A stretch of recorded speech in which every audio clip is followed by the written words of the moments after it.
Hello friends, welcome to प्रतियोगिता दर्पण। मैं हूं प्रशांत। आज हम बात करने जा रहे हैं टैक्स डेवल्यूशन के ऊपर। हाल ही में एक न्यूज आती है कि यूनियन गवर्नमेंट ने टैक्स डेवल्यूशन का थर्ड इंस्टॉलमेंट रिलीज किया है स्टेट गवर्नमेंट्स के लिए, और इसका अमाउंट है 1,18,280 crore, 1,18,280 crore, which is comparatively more than the normal monthly devolution of 59,000 crore. अब आइए डिटेल में जानते हैं क्या है टैक्स डेवल्यूशन, क्या इसका इंपॉर्टेंस है, कौन रिकमेंड करता है, सारी चीजें हम डिटेल में देख लेते हैं। सबसे पहले हम शुरू करते हैं कि टैक्स डिवोल्यूशन है क्या। Tax devolution is the distribution of the tax revenues between central government and state government. अब होता क्या है, टैक्स की जो भी कलेक्शन है, तो बहुत सारे सिस्टम्स ऐसे हैं जहां पे कई बार होता है कि सेंट्रल गवर्नमेंट कलेक्ट करती है लेकिन स्टेट गवर्नमेंट को भी जाना होता है उसका शेयर, या फिर स्टेट गवर्नमेंट कलेक्ट करती है लेकिन उसका शेयर सेंट्रल गवर्नमेंट तक भी जाना होता है।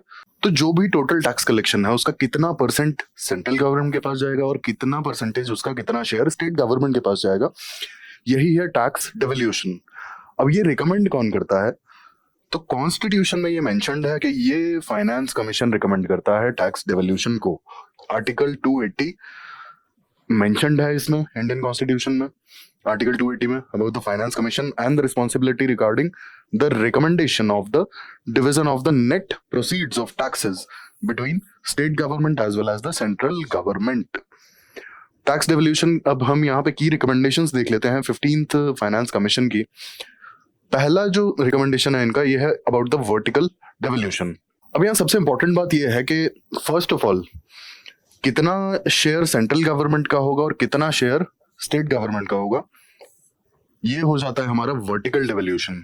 ठीक है, vertical devolution means division between centre and the state, like सारे स्टेट्स को मिला के कितना मिलेगा और सेंट्रल गवर्नमेंट को कितना मिलेगा, that's what is vertical devolution. अब ये फाइनेंस कमीशन ने जो रिकमेंड किया है फॉर द पीरियड ऑफ 2021 से 26, ये है 41%।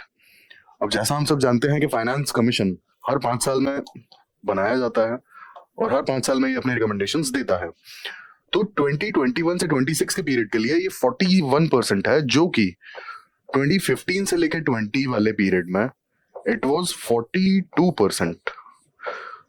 अब ये 1% क्यों कम हुआ, इसका रीजन ये है कि फाइनेंस कमीशन की ये रिकमेंडेशंस थी कि हाल ही में जो नया यूनियन टेरिटरी लद्दाख JNK जो बना है, उसके सपोर्ट के लिए 1% यहाँ पे जो डेवल्यूशन है वो कम कर दिया गया, और जो एडिशनल 1% है वो central government as well as Jammu and Kashmir जो UT है उसके डेवलपमेंट के लिए यूज किया जाएगा। सेकेंडली यहाँ पे आता है हॉरिजॉन्टल डेवल्यूशन। अब व्हाट इज हॉरिजॉन्टल डेवल्यूशन, अब ये तो डिसाइड हो गया कि सेंटर के पास कितना जाएगा एंड स्टेट्स के पास में कितना जाएगा, ठीक है, लेकिन अब स्टेट्स में भी तो इतने सारे स्टेट्स हैं, हमारे जो सारे स्टेट्स हैं उनके पास में किस हिसाब से जाना चाहिए और किस स्टेट के पास में कितना जाना चाहिए। अब जो 28 स्टेट्स के बीच का डिवीजन है, that's what is horizontal devolution. सारे स्टेट्स को कितना मिलेगा, क्योंकि ये जो शेयर है ये तो टोटली इन टोटल सारे स्टेट्स के लिए है ना। अब स्टेट्स वाइज कितना डिवाइड होगा और कितना कितना डेवल्यूशन सबके पास जाएगा, वो होता है हॉरिजॉन्टल डेवल्यूशन। और हॉरिजॉन्टल डेवल्यूशन किन पैरामीटर्स पे डिसाइड किया जाता है, किन पैरामीटर्स पे फाइनेंस कमीशन रिकमेंड करता है, इसमें सबसे पहला आता है वेटेज ऑफ डेमोग्राफिक परफॉर्मेंस। अब यहाँ पे 2011 का जो सेंसस है वो यूज किया जाता है, और इस सेंसस के बेसिस पे जो भी स्टेट्स की परफॉर्मेंस पॉपुलेशन कंट्रोल वगैरह जैसे स्टेप्स में डेमोग्राफिक परफॉर्मेंस में अच्छी रही है, उन स्टेट्स को ज्यादा वेटेज मिलेगा कहीं ना कहीं, ऑब्वियस सी बात है। Secondly 45% income. अब इनकम यहाँ पे बेसिकली सारे स्टेट्स की जो पर कैपिटा इनकम है या फिर जो टोटल इनकम है स्टेट्स की, वो अलग अलग है। तो जो लोएस्ट, जिस स्टेट की लोएस्ट पर कैपिटा इनकम होगी, उस स्टेट के पास में कंपैरेटिवली ज्यादा शेयर जाएगा इस वाले पैरामीटर के बेसिस पे। तीसरा आता है population and area.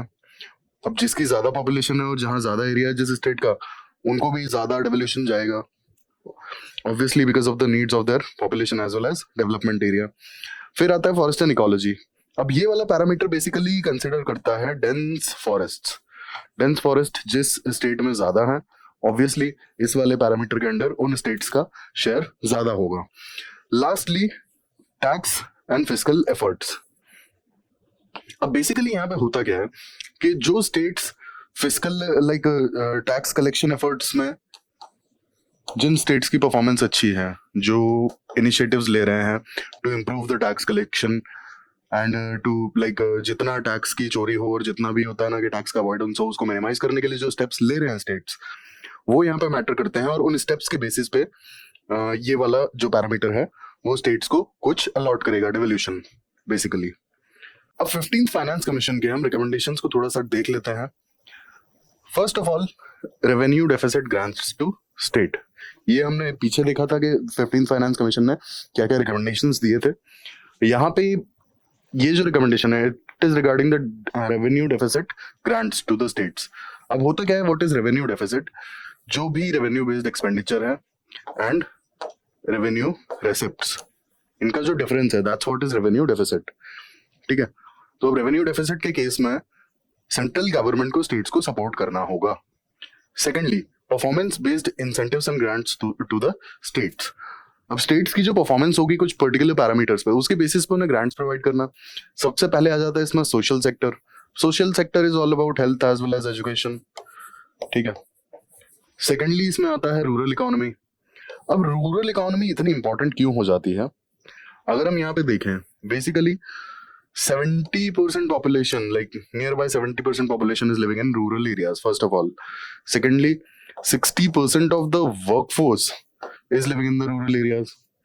And more than 40% of the GDP, basically, economic contributions. तो ये सारे पैरामीटर्स को, मतलब ये सारे डेटा को देखते हुए ऑब्वियस सी बात है कि rural economy is much more important. तो यहाँ पे रूरल इकोनॉमी के लिए सबसे पहले आ जाता है जो रूरल रोड्स होती हैं। ठीक है, जिस भी स्टेट का रूरल रोड्स वगैरह के पैरामीटर्स पे काफ़ी अच्छा परफॉर्मेंस होगा, वहाँ पे उन्हें काफ़ी अच्छी ग्रांट्स मिल जाएंगी। फिर रूरल इकोनॉमी को बढ़ावा देने के लिए जो भी स्टेप्स ले रहे हैं states, obviously roads will promote the rural economy and welfare of the rural economy. लेकिन काफ़ी सारी चीज़ें यहाँ पे आती हैं और उन सारी लाइक बेटरमेंट के लिए जो भी स्टेट्स स्टेप ले रहे हैं उसके बेसिस पे they'll get the incentives as well as grants. Then governance and administrative reforms, ये भी एक इसमें पैरामीटर है। Then lastly, performance based incentives to the power sector.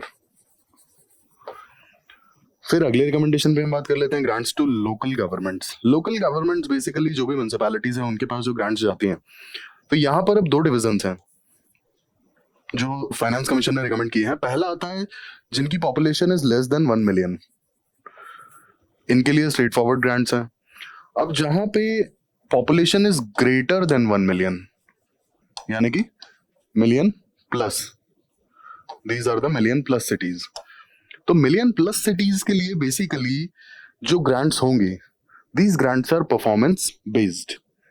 Performance based as in example के लिए आप ऐसे समझ सकते हैं कि सैनिटेशन पे कितना ध्यान दे रहे हैं, ठीक है, क्लीनलीनेस पे कितना ध्यान दे रहे हैं, sewerage as well as waste water treatment पे कितना ध्यान दे रहे हैं, ठीक है, एयर पोल्यूशन को कम करने के लिए क्या एफर्ट्स हैं। तो इन सारे पैरामीटर्स को देखते हुए मिलियन प्लस सिटीज को ग्रांट्स प्रोवाइड किए जाएंगे। नेक्स्टली हम देख लेते हैं role of finance commission in fiscal federalism. अब बेसिकली फिस्कल फेडरलिज्म होता क्या है? अब बेसिकली जो स्टेट्स की फ्रीडम है अपनी चीजों को ऑपरेट करने की, ठीक है, अब यहाँ पे अगर आप देखेंगे तो सेंट्रल गवर्नमेंट के पास अपनी पावर्स हैं और स्टेट गवर्नमेंट्स के पास अपनी पावर्स हैं। और स्टेट गवर्नमेंट्स की जो पावर्स हैं वो बहुत मिनिमल केसेस, जैसे कि इमरजेंसी के केस में या फिर कुछ एक्सट्रीम केसेस में ही ओवरराइड की जा सकती हैं। तो वैसे ही है आपका फिस्कल फेडरलिज्म। फिस्कल फेडरलिज्म में भी सेंट्रल गवर्नमेंट की अपनी फिस्कल पावर्स हैं और स्टेट गवर्नमेंट की अपनी फिस्कल पावर्स हैं। तो अब जो फिस्कल फेडरलिज्म को ड्राइव करने के लिए यहाँ पे फाइनेंस कमीशन का क्या रोल है? सबसे पहला आता है distribution of the tax proceeds. अब ऑब्वियसली बात है, देखिए कि समहाउ वी नो कि सेंट्रल गवर्नमेंट्स के पास में कुछ एडिशनल पावर्स हैं।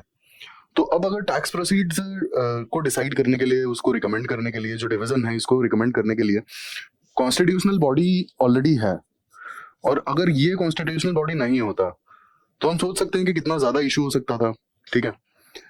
Then secondly, allocation of the taxes among the states. अब हर एक स्टेट की अपनी नीड्स हैं, हर एक स्टेट की अपनी डेमोग्राफी है, हर एक स्टेट की अपनी डाइवर्सिटी है, फिर वो ज्योग्राफिकल हो, इकोनॉमिकल हो, ठीक है। तो ये जो एलोकेशन है, हमने इसके सारे पैरामीटर्स देखे थे कि इनको डिफाइन करने के लिए, मतलब इन पैरामीटर्स के बेसिस पे एक्चुअल में जो डेवोल्यूशन है वो फाइनेंस कमीशन ने किस किस के बेसिस पे लिया था, ठीक है। तो सबसे पहले यहाँ आ जाता है कि डेमोग्राफिक परफॉर्मेंस, ठीक है। सेकेंडली आ जाता है फॉरेस्ट एंड इकोलॉजी, थर्डली आपका income, then tax efforts, area.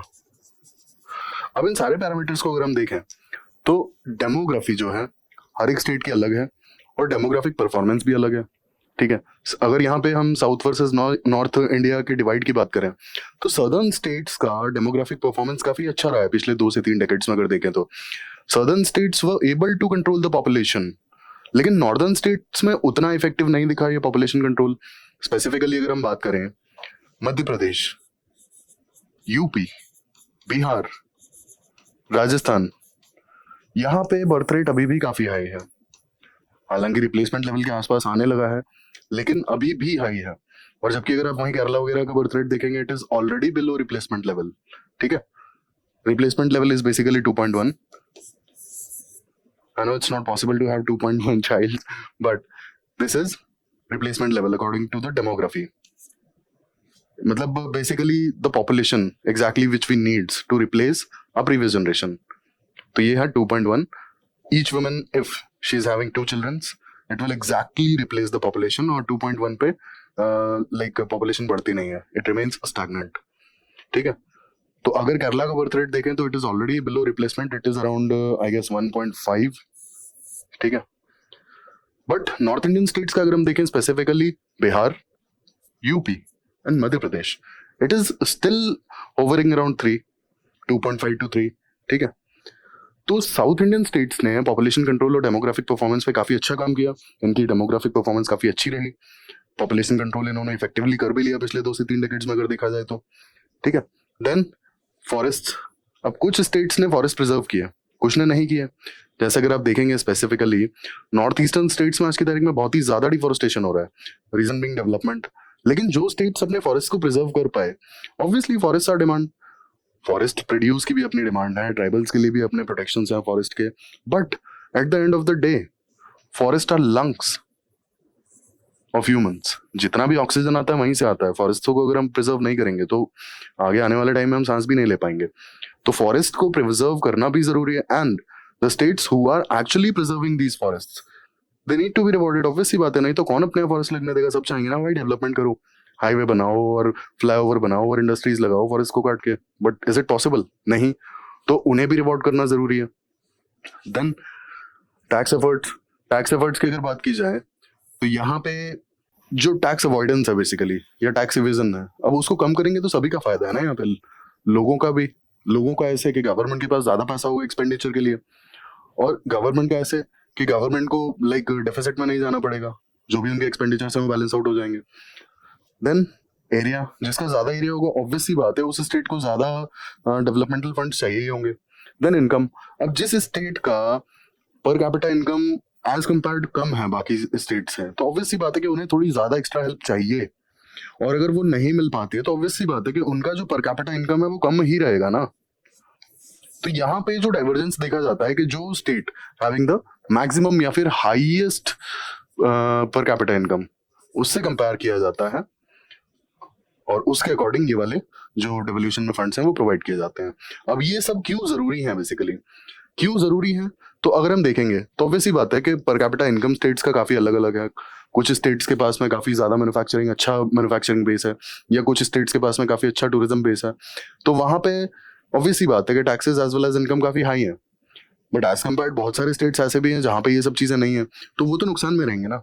कौन देखेगा कि सब एक बैलेंस्ड लाइक प्लेटफॉर्म पे खड़े हों? तो ये काम है फाइनेंस कमीशन का, इस काम को फाइनेंस कमीशन करता है।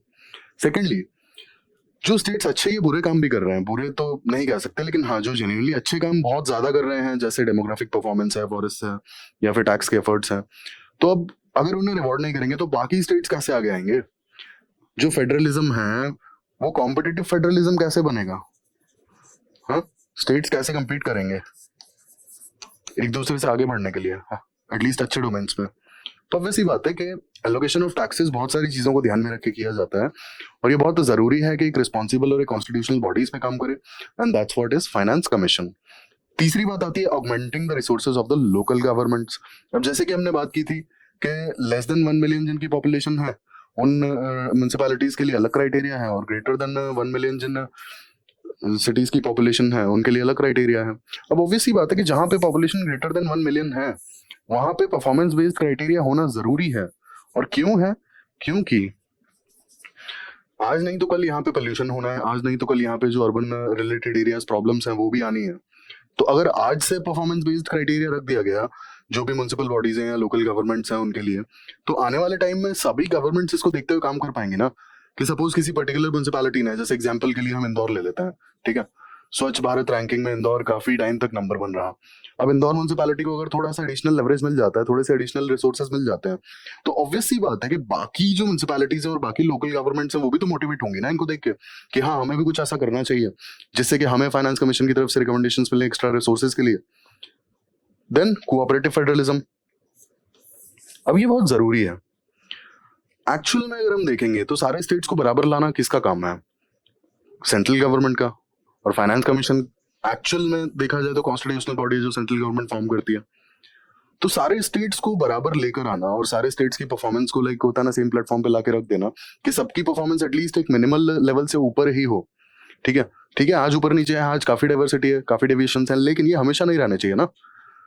तो कोऑपरेटिव फेडरलिज्म मेंटेन करना यही काम है फाइनेंस कमीशन का कि even if you are not performing well, we are providing you resources and funds so that you can perform well in future at least.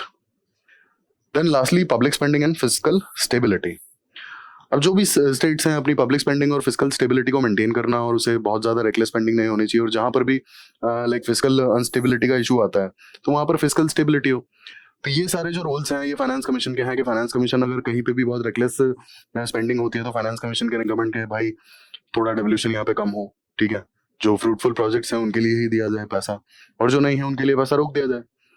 तो फाइनेंस कमीशन का ये सारा रोल है कि जो टैक्स नेट प्रोसीड्स को डिवाइड करना, डिस्ट्रीब्यूट करना states as well as centre के बीच में, ठीक है। देन लोकल गवर्नमेंट्स के लिए भी रिसोर्सेज ऑगमेंट करना और उसे रिकमेंड करना, कोऑपरेटिव फेडरलिज्म को डेवलप करना जिससे सारे स्टेट्स का एक मिनिमल लेवल का डेवलपमेंट सभी स्टेट्स का होना चाहिए और सबकी परफॉर्मेंस जिनकी आज खराब है एटलीस्ट इन फ्यूचर उनकी परफॉर्मेंस अच्छी रहे। This has to be ensured and it can be ensured by cooperative federalism. Lastly fiscal stability को ध्यान में रखना एंड पब्लिक स्पेंडिंग को कंट्रोल रखना। इन केस कहीं किसी स्टेट में बहुत रेकलेस स्पेंडिंग होती है प्रोजेक्ट्स के नाम पे और इंफ्रास्ट्रक्चर के नाम पे, तो वहां पे थोड़ा बहुत कट डाउन किया जा सकता है उनका डेवल्यूशन, ठीक है। तो ये सारी चीजें हैं। लास्टली हम डिस्कस कर लेते हैं 15th फाइनेंस कमीशन के बारे में। अब जैसा कि मैंने आपको बताया finance commission is a constitutional body, article 280 do mentions it, ठीक है। It is also called like steering wheel of the fiscal federalism in India और balancing wheel of the fiscal federalism in India. अब finance commission do determines the method and the formula for distributing the net tax proceeds between the centre and the states.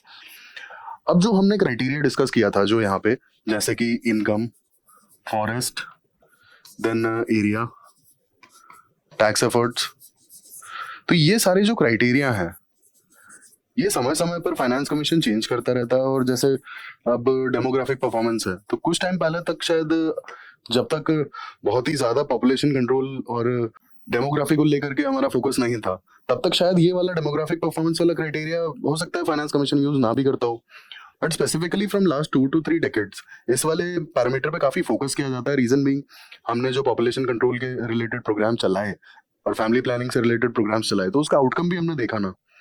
तो इस कारण से ये जो criterias हैं ये चेंज होते रहते हैं and that's how method is always evolving और वो भी चेंज होता रहता है। कोई ऐसा फिक्स्ड मेथड नहीं है जिसके बेसिस पे ये डेवल्यूशन डिफाइन किया जाता हो या डिसाइड किया जाता हो। अब under article 280 of the constitution of India president हर 5 साल पे फाइनेंस कमीशन का गठन करते हैं यानी कि कॉन्स्टिट्यूट करते हैं।